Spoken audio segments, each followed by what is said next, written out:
हाँ, इस in depth चर्चा में आज हम एक ऐसे टॉपिक पर बात करने वाले हैं जो सुनने में शायद थोड़ा टेक्निकल लगे, लेकिन असल में ना ये रोजमर्रा की जिंदगी का एक बहुत बड़ा हिस्सा है। हाँ हाँ बिल्कुल। और लोग अक्सर इसको इग्नोर कर देते हैं या सोचते हैं कि ये उनके काम का नहीं है। राइट। तो हमारा आज का जो टॉपिक है वो इंडियन कॉन्ट्रैक्ट एक्ट 1872 का एक बेहद महत्वपूर्ण हिस्सा है, जिसे कानूनी भाषा में विशिएटिंग फैक्टर्स कहा जाता है। आज हमारे फोकस में वही रहेगा। एग्जैक्टली। विशिएटिंग फैक्टर्स यानी वो कारण जो किसी भी डील या कॉन्ट्रैक्ट को खराब कर सकते हैं या इनवैलिड बना सकते हैं। सही कहा। हमारे पास यहाँ बहुत सारे लीगल डॉक्यूमेंट्स हैं और केस लॉज और रिसर्च नोट्स भी हैं। तो हमारा मिशन आज बेसिकली ये समझना है कि कॉन्ट्रैक्ट लॉ में ये फ्री कंसेंट यानी स्वतंत्र सहमति आखिर होती क्या है, और कैसे कॉजन, अनड्यू इन्फ्लुएंस, फ्रॉड, मिसरिप्रेजेंटेशन और मिस्टेक किसी भी लीगल एग्रीमेंट को पूरी तरह से खतरे में डाल सकते हैं। इसको हम डिटेल में एनालाइज करेंगे। बिल्कुल। अक्सर देखा जाता है कि लोगों को लगता है कि कॉन्ट्रैक्ट सिर्फ बड़े कॉर्पोरेट्स या बिजनेस टाइकून्स के मीटिंग रूम्स में बनते हैं। उनको लगता है कि जहां सूट बूट पहनकर लोग बैठे हैं बस वहीं कॉन्ट्रैक्ट बन रहा है। जबकि सच्चाई ये है कि लोग डेली लाइफ में लगातार कॉन्ट्रैक्ट्स बना रहे होते हैं। हाँ, जैसे आजकल लोग जब भी कोई ऐप डाउनलोड करके वो जो एक लंबा सा पेज आता है और बिना पढ़े आई एग्री पर क्लिक करते हैं, वो भी एक कॉन्ट्रैक्ट है। या रेंट एग्रीमेंट साइन करते हैं, यहाँ तक कि जब कॉफी शॉप से एक सिंपल कॉफी खरीदते हैं और पैसे देते हैं, तब भी वो एक कॉन्ट्रैक्ट एंटर कर रहे होते हैं। सही पॉइंट पकड़ा आपने। और इन सभी डेली लाइफ ट्रांजैक्शंस की कोर में एक बेसिक लीगल प्रिंसिपल होता है, जिसे कानून की भाषा में कॉन्सेंसस एड ईडम कहते हैं। कॉन्सेंसस एड ईडम, इसका थोड़ा आसान मतलब अगर हम समझें तो इसका सीधा सा मतलब होता है मीटिंग ऑफ द माइंड्स, यानी दोनों पार्टीज एक ही बात पर बिल्कुल एक ही अर्थ में सहमत हो रही हैं। सोचिए, अगर कोई इंसान अपनी पुरानी गाड़ी बेच रहा है और दूसरों से खरीद रहा है, तो दोनों के दिमाग में एक ही स्पेसिफिक गाड़ी होनी चाहिए। मतलब अगर बेचने वाला अपनी सफेद गाड़ी बेचने का सोच रहा है और खरीदने वाला सोच रहा है कि उसे काली गाड़ी मिलने वाली है, तो वहां मीटिंग ऑफ माइंड्स नहीं है। कानून की नजर में वहां एग्रीमेंट ही नहीं हुआ। जब ये क्लियर अंडरस्टैंडिंग होती है तभी कानून मानता है कि सहमति है। लेकिन देखिए, कानून सिर्फ सहमति होने पर नहीं रुकता, वो ये भी बहुत बारीकी से देखता है कि क्या ये सहमति सच में फ्री थी, यानी उसमें किसी तरह का दबाव, डर या धोखा तो शामिल नहीं था। एग्जैक्टली। अगर सहमति किसी डर की वजह से दी गई है तो वो फ्री नहीं है। चलिए इसे थोड़ा खोल कर समझते हैं। अगर सहमति फ्री नहीं है तो कानून कैसे इंटरवीन करता है? कानून साफ कहता है कि कंसेंट तब फ्री मानी जाएगी जब उसमें 5 चीजें शामिल ना हो। वो 5 चीजें हैं: coercion, undue influence, fraud, misrepresentation और मिस्टेक। तो चलिए सबसे पहले फैक्टर की तरफ बढ़ते हैं, जिसे कोअर्जन कहा जाता है।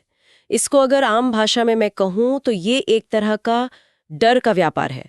जब कोई किसी को डरा धमकाकर कॉन्ट्रैक्ट पर साइन करवाता है। लेकिन कानूनी रूप से इसकी लिमिट कहाँ तक जाती है? लीगल टर्म्स में कोअर्जन का मतलब है कोई भी ऐसा काम करना या करने की धमकी देना जो इंडियन पीनल कोड यानी आईपीसी के तहत अपराध माना गया है।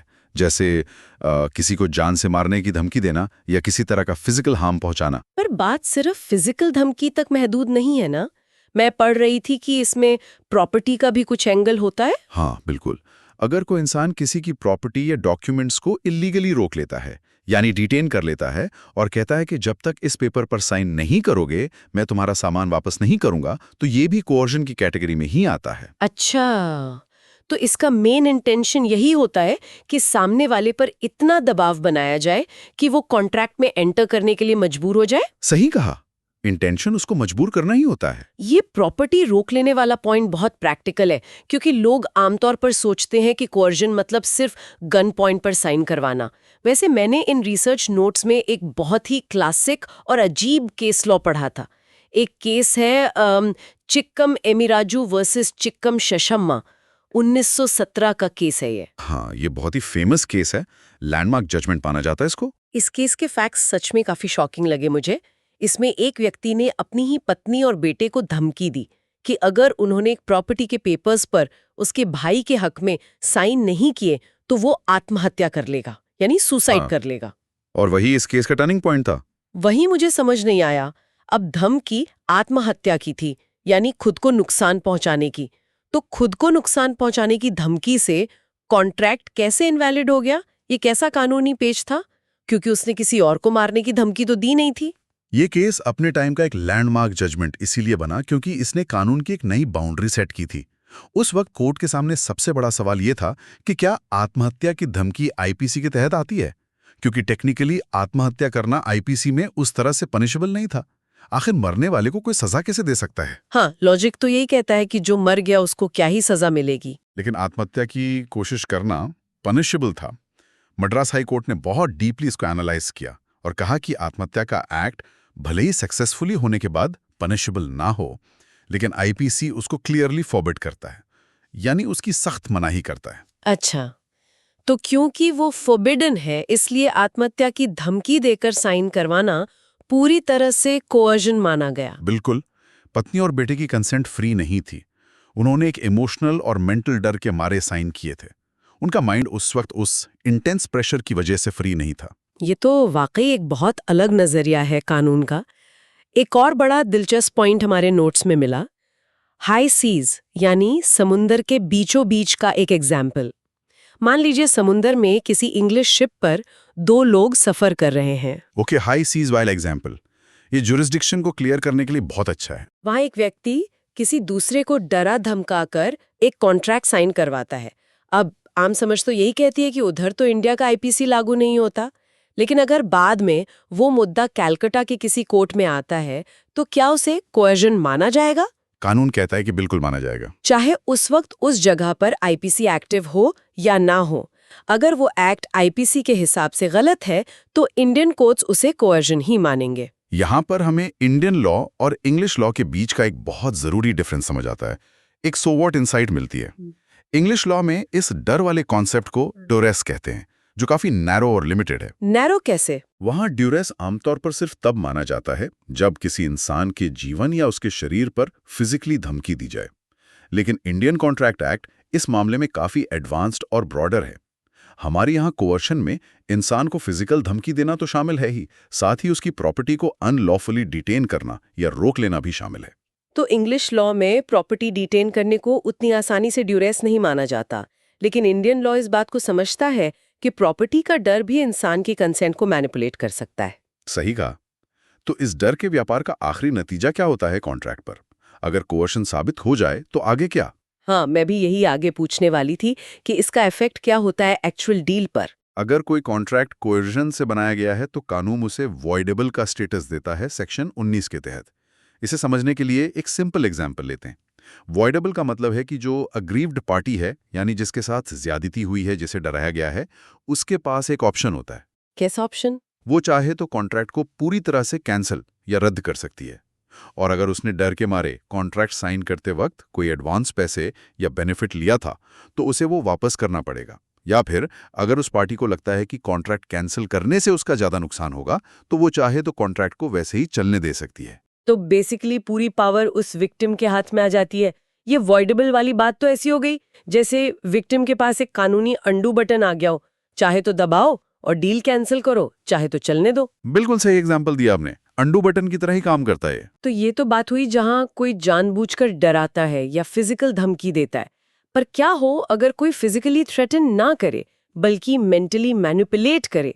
यहां से हम एंटर करते हैं अनड्यू इन्फ्लुएंस के कॉन्सेप्ट में, सेक्शन 16। यहां कहानी में कोई गन पॉइंट नहीं है। यहाँ खेला जाता है मेंटल प्रेशर और रिश्तों का खेल। इसे रिश्तों का गलत फायदा उठाना कह सकते हैं, जिसे शायद प्रूफ करना और भी मुश्किल होता होगा क्योंकि निशान बाहर नहीं होते। बिल्कुल ठीक पकड़ा। अनड्यू इन्फ्लुएंस वहां होता है जहां पार्टीज के बीच एक ऐसा रिलेशनशिप एग्जिस्ट करता है जहां एक पार्टी दूसरे की विल यानी इच्छा शक्ति को डोमिनेट करने की पोजीशन में होती है और वो उस पोजीशन का अनफेयर एडवांटेज या अनुचित लाभ उठाती है। इसको लीगली फिड्यूशियरी रिलेशनशिप्स कहते हैं ना, यानी भरोसे और विश्वास के रिश्ते। हाँ, जैसे एक डॉक्टर और उसका पेशेंट, जहां पेशेंट बीमार होने की वजह से डॉक्टर पर पूरी तरह निर्भर होता है, या एक लॉयर और उसका क्लाइंट, या एक स्पिरिचुअल गुरु और उनका डिसाइपल। इन रिश्तों में एक पावर डायनामिक होता है जिसका गलत इस्तेमाल हो सकता है। और इसी गुरु शिष्य के पावर डायनामिक पर एक बड़ा फेमस केस लॉ है जो मैंने नोट्स में हाईलाइट भी किया था, मनु सिंह वर्सेस उमा दत्त पांडे, जो 1890 का केस है इलाहाबाद हाई कोर्ट का। इसकी कहानी काफी इंटरेस्टिंग है। इस केस में फैक्ट्स बहुत ही क्लियर थे कि कैसे डिपेंडेंसी का फायदा उठाया जाता है। हाँ, इसमें एक काफी बूढ़े और बीमार गुरु थे जिन्होंने अपनी सारी प्रॉपर्टी अपने एक शिष्य के नाम कर दी थी। अब आमतौर पर देखने में तो लगेगा कि भाई उनकी मर्जी, उनकी प्रॉपर्टी, जिसे चाहें दे, लेकिन कोर्ट ने इस ट्रांसफर को अनड्यू इन्फ्लुएंस माना और कैंसिल कर दिया। ऐसा क्यों हुआ? कोई अपनी मर्जी से भी तो प्रॉपर्टी दे सकता है ना? हाँ, मर्जी से प्रॉपर्टी दी जा सकती है, लेकिन इस केस में कॉन्टेक्स्ट बहुत जरूरी था। वो गुरु बहुत बीमार थे और उस शिष्य का उनके दिमाग और उनके डिसीजंस पर बहुत ज्यादा प्रभाव बन चुका था। वो शिष्य उनकी आखिरी उम्मीद जैसा बन गया था। तो कोर्ट ने देखा कि उसने इस वल्नरेबिलिटी का पूरा फायदा उठाया। एग्जैक्टली। जब एक इंसान इतना कमजोर हो कि वो अपने भले बुरे का फैसला खुद ना कर सके और दूसरा इंसान उसकी स्थिति का लाभ उठाकर सारी प्रॉपर्टी अपने नाम करवा ले, तो वो फ्री कंसेंट नहीं होती, वो मैनिपुलेशन होती है। यहाँ बात सच में बहुत दिलचस्प हो जाती है, क्योंकि कानून का एक आम रूल होता है कि जो इल्जाम लगाता है सबूत भी उसी को देना पड़ता है। पर मैंने पढ़ा कि अनड्यू इन्फ्लुएंस में रूल थोड़ा पलट जाता है। सही दिशा में सोच रही हैं आप। ये बर्डन ऑफ प्रूफ का कॉन्सेप्ट यहाँ एक बड़ा रोल प्ले करता है। अनड्यू इन्फ्लुएंस के केसेस में जब ये इस्टेब्लिश हो जाता है कि एक पार्टी डोमिनेंट पोजीशन में थी, जैसे मनु सिंह केस में वो शिष्य था और जो डील हुई है वो देखने में ही अनफेयर लग रही है, तो कोर्ट कहता है कि अब सबूत देने की जिम्मेदारी उस डोमिनेंट पार्टी की है। यानी उस शिष्य को कोर्ट में साबित करना पड़ेगा कि उसने अपना प्रभाव यूज करके कोई अनफेयर एडवांटेज नहीं लिया और गुरु की कंसेंट बिल्कुल फ्री थी। सही कहा। यह कानून का एक बेहद स्मार्ट तरीका है कमजोर लोगों को एक्सप्लॉइट होने से बचाने का, क्योंकि एक कमजोर इंसान के लिए खुद को गलत साबित करने के सबूत जुटाना बहुत मुश्किल होता है। ये सच में एक सॉलिड प्रोटेक्शन है और इसका इफेक्ट भी कोर्जन की तरह ही होता होगा। हाँ, सेक्शन 19A के तहत ये भी वॉइडेबल होता है और अग्रीव्ड पार्टी के पास वही अंडो बटन होता है। कोर्ट चाहे तो रेस्टिट्यूशन का ऑर्डर दे सकता है कि जो लाभ लिया गया है उसे वापस करके कॉन्ट्रैक्ट रद्द किया जाए। तो डर और मैनिपुलेशन की बात हो गई। अब थोड़ा और आगे बढ़ते हैं। फ्रॉड वर्सेस मिसरिप्रेजेंटेशन, धोखा और गलतफहमी। आम जिंदगी में इन दोनों शब्दों को अक्सर एक ही जैसा समझ लिया जाता है, पर लगता है लॉ के लिए इनमें जमीन आसमान का फर्क है। फर्क बहुत बड़ा है और वो सिर्फ एक चीज पर टिका है, और वो है इंटेंशन, यानी इरादा। फ्रॉड, जिसे धोखा कहते हैं, उसमें इंटेंशन टू डिसीव होता है, यानी सामने वाले को जानबूझकर धोखा देने का पूरा इरादा। इसमें कई चीजें शामिल होती हैं ना, जैसे किसी को पता है कि कोई फैक्ट झूठा है, फिर भी वो उसे पूरे कॉन्फिडेंस से सच बताता है। बिल्कुल। या फिर कोई ऐसी जरूरी बात जानबूझकर छुपाई जाती है जिसे बताना जरूरी था, जिसे कानून एक्टिव कंसीलमेंट कहता है। या फिर कोई ऐसा वादा किया जाता है जिसे निभाने का शुरू से ही कोई इरादा नहीं होता। ये सब फ्रॉड की कैटेगरी में आते हैं। रियल एस्टेट में इसका एक बिल्कुल क्लियर एग्जाम्पल देखने को मिलता है। हमारे सोर्सेज में एक केस का जिक्र है, Delhi development authority versus skipper construction को। इस केस में एक बिल्डर ने आम लोगों से उन फ्लैट्स की बुकिंग और एडवांस पैसे ले लिए जो असल में एग्जिस्ट ही नहीं करते थे। वो फ्लैट्स बने ही नहीं थे और ना ही जमीन उनके पास थी। वही तो, बिल्डर को बहुत अच्छे से पता था कि जमीन पर कोई फ्लैट्स नहीं है, कंस्ट्रक्शन का कोई प्लान नहीं है, फिर भी उसने झूठे सपने बेचे और पैसे जमा किए। कोर्ट ने इसे स्ट्रिक्टली फ्रॉड करार दिया, क्योंकि यहाँ इरादा पूरी तरह से लोगों का पैसा ठगने का था। और इसके ठीक उलट कॉन्सेप्ट है मिसरिप्रेजेंटेशन का, जो सेक्शन 18 में आता है। मिसरिप्रेजेंटेशन में गलत जानकारी तो दी जाती है, लेकिन उसके पीछे कोई बुरा इरादा या फ्रॉड करने की नीयत नहीं होती। इसे हम इनोसेंट मिस्टेक या भ्रामक जानकारी कह सकते हैं। यानी जो व्यक्ति कोई स्टेटमेंट दे रहा है, वो सच में अपने दिल से ये बिलीव करता है कि वो जो कह रहा है वो सच है, पर एक्चुअल में वो जानकारी गलत निकलती है। यहाँ धोखा देने का कोई प्लान नहीं होता। सही समझिए आप। इसको एक रोजमर्रा के उदाहरण से देख सकते हैं। मान लीजिए किसी इंसान को अपनी पुरानी बाइक बेचनी है। उसने कभी ध्यान से चेक नहीं किया, पर उसे हमेशा लगा कि उसकी बाइक 50 किलोमीटर पर लीटर का माइलेज देती है। उसने खरीदार को भी पूरे विश्वास के साथ यही बताया। पर डील होने के बाद पता चला कि बाइक तो असल में 80 किलोमीटर पर लीटर का माइलेज दे रही थी। या इसका उल्टा सोच लीजिए, 50 का बोल के बेचा और बाइक सिर्फ 20 का ही माइलेज दे रही है। दोनों ही स्थितियों में बेचने वाले ने झूठ बोलने के इरादे से कुछ नहीं कहा था। उसकी खुद की इन्फॉर्मेशन ही गलत थी। या किसी ने एक पुराना रेडियो बेचा ये सोचकर कि वो परफेक्टली चल रहा है, पर बाद में वो अंदर से खराब निकला। यहां इंटेंट धोखे का नहीं था, सिर्फ गलतफहमी हुई। इस कॉन्सेप्ट को डिटेल में बताने के लिए एक पुराना और फेमस इंग्लिश केस लॉ भी है ना, डेरी वर्सेस पीक। हाँ, डेरी वर्सेस पीक एक फाउंडेशनल केस है इस मामले में। उस केस में जजेस ने साफ किया था कि फ्रॉड तभी माना जाएगा जब झूठ जानबूझकर बोला जाए या फिर ऐसी लापरवाही से बोला जाए कि बोलने वाले को इस बात की कोई परवाह ही ना हो कि वो सच बोल रहा है या झूठ। तो अगर उसने सिंसियरली विश्वास किया था कि उसकी दी हुई जानकारी सच है और बाद में वो गलत निकली, तो कानून उसे फ्रॉड नहीं, मिसरिप्रेजेंटेशन मानेगा। पर जब इरादे में इतना बड़ा फर्क है, तो कानून की सजा या रेमेडी में क्या फर्क आता है? दोनों का इफेक्ट कॉन्ट्रैक्ट पर कैसा होता है? दोनों ही सिचुएशंस में, चाहे फ्रॉड हो या मिसरिप्रेजेंटेशन, अग्रीव्ड पार्टी के पास वो वॉइडेबल वाला ऑप्शन रहता है। वो डील कैंसिल कर सकते हैं। लेकिन सबसे बड़ा और महत्वपूर्ण फर्क रेमेडीज यानी मुआवजे में आता है। अच्छा, मुआवजा अलग अलग मिलता है दोनों में? बिल्कुल, क्योंकि फ्रॉड एक इंटेंशनल गलती है, एक अपराध जैसी बात है। इसलिए विक्टिम कॉन्ट्रैक्ट कैंसिल करने के साथ साथ कोर्ट से डैमेजेस यानी हर्जाना भी मांग सकता है। अगर उसे कोई फाइनेंशियल लॉस हुआ है तो उसकी भरपाई की मांग की जा सकती है। वहीं दूसरी तरफ मिसरिप्रेजेंटेशन, क्योंकि एक इनोसेंट मिस्टेक है, उसमें आमतौर पर कानून सिर्फ कॉन्ट्रैक्ट कैंसिल करके पैसे वापस करने का ऑर्डर देता है, जिसे रेस्टिट्यूशन कहते हैं। इसमें अलग से डैमेजेस या हर्जाना क्लेम करने का हक नहीं मिलता, क्योंकि सामने वाले का इरादा ठगने का नहीं था। वाह, इंटेंट से कानून की रेमेडी में कितना बड़ा बदलाव आ जाता है, ये देखना वाकई दिलचस्प है। चलिए अब इस चर्चा के सबसे मजेदार या कहो कि सबसे कंफ्यूजिंग हिस्से पर चलते हैं, द कॉन्सेप्ट ऑफ मिस्टेक यानी गलती। ये मुझे किसी बॉलीवुड मूवी की कॉमेडी ऑफ एरर्स जैसा लगता है, जहां स्क्रीन पर सबको लग रहा है कुछ और हो रहा है, पर रियलिटी कुछ और ही चल रही होती है और कोई किसी को धोखा नहीं दे रहा, बस सब कंफ्यूज हैं। मिस्टेक वाकई एक कॉम्प्लेक्स लेकिन फैसिनेटिंग लीगल कॉन्सेप्ट है, जिसे सेक्शंस 20 से 22 में कवर किया गया है। इसे ब्रॉडली दो बड़ी कैटेगरीज में बांटा जाता है, मिस्टेक ऑफ फैक्ट यानी तथ्य की गलती और मिस्टेक ऑफ लॉ यानी कानून की गलती। फिर मिस्टेक ऑफ फैक्ट में भी दो सब कैटेगरीज आती हैं, बायलेटरल मिस्टेक और यूनिलैटरल मिस्टेक। तो बायलेटरल मिस्टेक को पहले देखते हैं। यहाँ कॉन्ट्रैक्ट बनाने वाली दोनों ही पार्टीज किसी ऐसे फैक्ट को लेकर गलतफहमी में है जो उस कॉन्ट्रैक्ट के लिए बहुत ज़रूरी है। इसका सबसे क्लासिक एग्जाम्पल जो नोट्स में है वो है कुटूरियर वर्सेस हेस्टी। इसकी स्टोरी थोड़ी सुनने में अजीब लगती है, पर कानून को समझने के लिए परफेक्ट है। बिल्कुल, कुटूरियर वर्सेस हेस्टी आमतौर पर लॉ स्कूल्स में सबसे पहले पढ़ाया जाता है। यानी मक्का बेचने का कॉन्ट्रैक्ट करता है। वो मक्का एक विदेशी जहाज पर लदा हुआ है और समुंदर के रास्ते आ रहा है।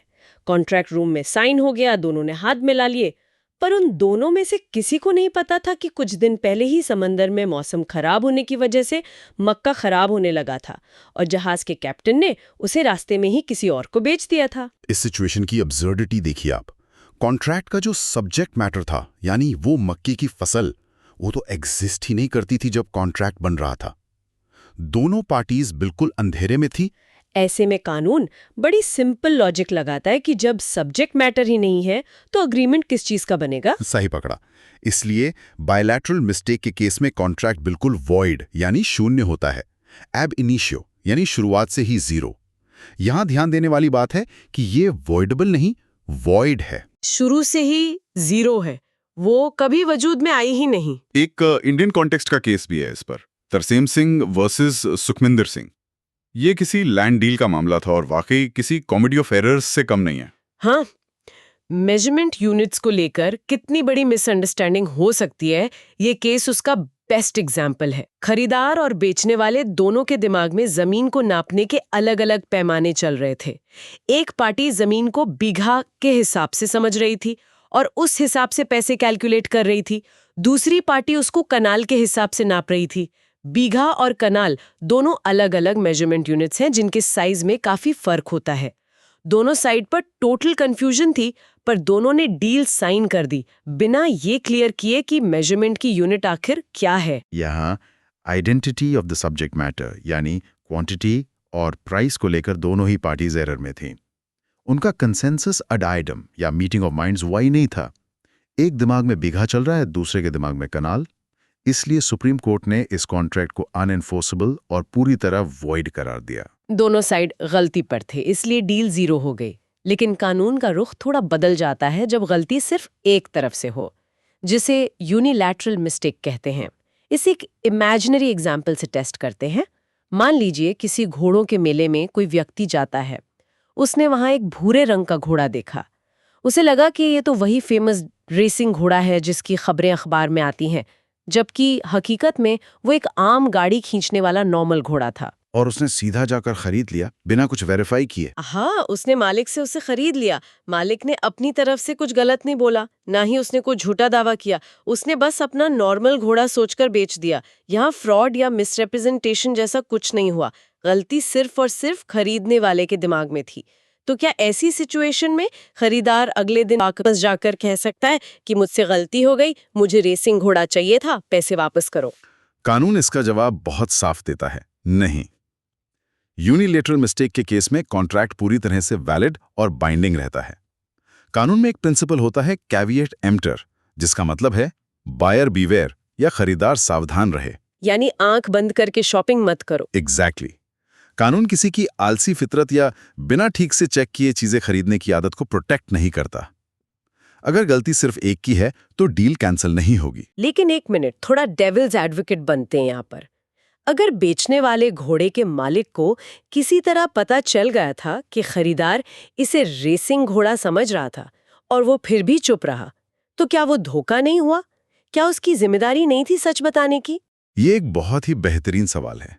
आमतौर पर कानून में ये माना जाता है कि मेरे साइलेंस इज नॉट फ्रॉड, यानी सिर्फ चुप रहना धोखा नहीं होता। बेचने वाले पर हर चीज खुलकर बताने की ड्यूटी नहीं होती, जब तक कि उसकी चुप्पी किसी झूठ बोलने के बराबर ना हो जाए या उन दोनों के बीच कोई पहले से भरोसे का रिश्ता ना हो। तो अगर खरीदार खुद गलत अजम्पशन बना रहा है और उसने बेचने वाले से सीधा सवाल नहीं पूछा, तो कानून खरीदार की मदद नहीं करेगा, कॉन्ट्रैक्ट वैलिड ही रहेगा। सही कहा। तो ये तो बात हुई तथ्य या फैक्ट की गलती की। अब आते हैं मिस्टेक ऑफ लॉ पर। ये तो शायद और भी ट्रिकी है। अगर किसी को देश का कानून ही नहीं पता तो क्या होगा? लोग अक्सर कहते हैं कि कानून इतने कॉम्प्लेक्स हैं कि आम इंसान को सारे कानून नहीं पता होते। मिस्टेक ऑफ लॉ के अंदर एक बहुत ही स्ट्रॉन्ग लीगल प्रिंसिपल काम करता है। उसके लिए एक बहुत पुरानी लैटिन मैक्सिम यूज होती है, इग्नोरेंशिया ज्यूरिस नॉन एक्सक्यूजाट। इसका मतलब है कि कानून की अज्ञानता या इग्नोरेंस ऑफ लॉ कोई बहाना नहीं हो सकता। देश के हर नागरिक से ये उम्मीद की जाती है कि उसे अपने देश का कानून पता होगा। तो अगर कोई कॉन्ट्रैक्ट साइन कर ले और बाद में कोर्ट में खड़ा होकर कहे कि मुझे तो पता ही नहीं था कि इंडिया में इस काम के लिए इतना टैक्स लगता है या ये एक्ट इलीगल है, तो कोर्ट ये दलील नहीं मानेगा। बिल्कुल नहीं मानेगा। कॉन्ट्रैक्ट उस सिचुएशन में भी पूरी तरह वैलिड रहेगा और ऐसी गलती के लिए कोई माफी नहीं मिलती। लेकिन मैंने पढ़ा था कि इसमें एक एक्सेप्शन भी है, विदेशी कानून को लेकर। हाँ, अगर गलती किसी फॉरेन लॉ यानी विदेशी कानून को लेकर हुई है तो इंडियन कोर्ट्स उस देश के कानून की गलती नहीं बल्कि एक आम मिस्टेक ऑफ फैक्ट की तरह देखते हैं। इसकी वजह यह है कि कानून किसी से ये उम्मीद नहीं रखता कि उसे पूरी दुनिया के हर देश का कानून पता होगा। उस केस में वही रूल लागू होंगे जो नॉर्मल मिस्टेक ऑफ फैक्ट के लिए थे। अगर दोनों पार्टी से विदेशी कानून समझने में चूक हुई है यानी बायलैटरल मिस्टेक है, तो डील वॉइड मानी जा सकती है। सही बात। तो चलिए आज की इस गहरी चर्चा को अब समराइज कर लेते हैं। आज के इस डीप डाइव में हमने देखा कि कैसे कॉन्ट्रैक्ट लॉ सिर्फ बड़े बिजनेस डील्स की छीन नहीं बल्कि आम जिंदगी की हिफाजत करता है। अगर फिजिकल दर या प्रॉपर्टी रोकने की धमकी देकर साइन करवाया जाए तो वो कोअर्जन है। अगर कोई रिश्ते का और डिपेंडेंसी का गलत फायदा उठाकर माइंड को कंट्रोल कर रहा है तो वो अनड्यू इन्फ्लुएंस है। अगर पूरे बुरे इरादे के साथ कोई झूठ बोलकर ठग रहा है तो वो फ्रॉड है, जिसमें हर्जाना भी देना पड़ सकता है। अगर अनजाने में बिना बुरे इरादे के कोई गलत जानकारी दे तो वो मिसरिप्रेजेंटेशन है। और आखिर में अगर दोनों पार्टीज किसी मेजर फैक्ट को लेकर कंफ्यूजन में हैं तो डील वॉइड हो जाती है, जिसे हमने मिस्टेक के अंदर कवर किया। इन सभी कानूनी बारीकियों का अगर निचोड़ निकालें तो समझ आता है कि ये विशिएटिंग फैक्टर्स किसी कानूनी किताब के पुराने रूल्स मात्र नहीं हैं। ये आम लोगों को बचाने की एक शील्ड है। जब भी कोई आम इंसान मार्केट में कुछ खरीदता है, कोई रेंट अग्रीमेंट बनवाता है, एम्प्लॉयमेंट लेटर साइन करता है या जमीन की डील करता है, तो कानून का प्राइमरी मोटिव उस पूरे सिस्टम में फेयरनेस लाना होता है। कानून का एक बड़ा मकसद है उस पार्टी का शोषण या एक्सप्लॉयटेशन से बचाना जो कमजोर या अनअवेयर हैं। और दूसरी तरफ उन सिचुएशंस में जहां गलती सिर्फ एक पार्टी की लापरवाही की वजह से हुई हो, वहां डील को वैलिड रखकर बिजनेस और कॉमर्स में एक स्टेबिलिटी मेंटेन करना भी उतना ही जरूरी है। कानून एक परफेक्ट बैलेंस बनाता है। बिल्कुल, कॉमर्स का चलते रहना भी देश के लिए जरूरी है, इसलिए कैविएट एम्प्टर जैसी चीजें हैं। और इसी बैलेंस ऑफ फेयरनेस के साथ एक आखिरी सोचने वाली बात, आज के इस डिजिटल युग में जब हम सबके फोन पर लगातार नई ऐप्स आती हैं और उनमें एक लंबा चौड़ा टेक्स्ट डॉक्यूमेंट खुलता है जिसे टर्म्स एंड कंडीशंस कहते हैं, सच्चाई ये है कि शायद ही कोई उन हजारों शब्दों को ठीक से पढ़ता होगा। सच कहूं तो कोई नहीं पढ़ता, सब स्क्रॉल कर देते हैं। अक्सर लोग सीधे नीचे स्क्रॉल करते हैं और सर्विस यूज करने की जल्दी में एक छोटे से बॉक्स को चेक करके आई एग्री पर क्लिक कर देते हैं। तो अब एक बड़ा सवाल ये उठता है कि जब ऐसे डॉक्यूमेंट्स बिना सोचे समझे बस ऐप यूज करने की मजबूरी में एक्सेप्ट कर लिए जाते हैं, तो क्या ऐसी सहमति को सच में लीगल भाषा में फ्री कंसेंट कहना चाहिए? ये एक बहुत ही रेलेवेंट सवाल है आज के टाइम के लिए। या क्या ये आधुनिक तकनीक और बड़ी टेक कंपनीज द्वारा किया गया एक बहुत ही सटल और छिपा हुआ अनड्यू इन्फ्लुएंस है, जहां उनका डोमिनेंस एकदम क्लियर है? कानून शायद आने वाले कल में इस पर नए जवाब ढूंढे, पर तब तक के लिए अगली बार जब भी किसी वेबसाइट पर वो आई एग्री का बॉक्स दिखे, तो उस पर क्लिक करने से पहले एक बार रुककर थोड़ा सोचने की जरूरत जरूर है कि आखिर वहां किस चीज पर सहमति दी जा रही है। आज की इस इन डेप्थ चर्चा में इतना ही। नए कॉन्सेप्ट्स और नई जानकारी के साथ आगे मिलते रहेंगे।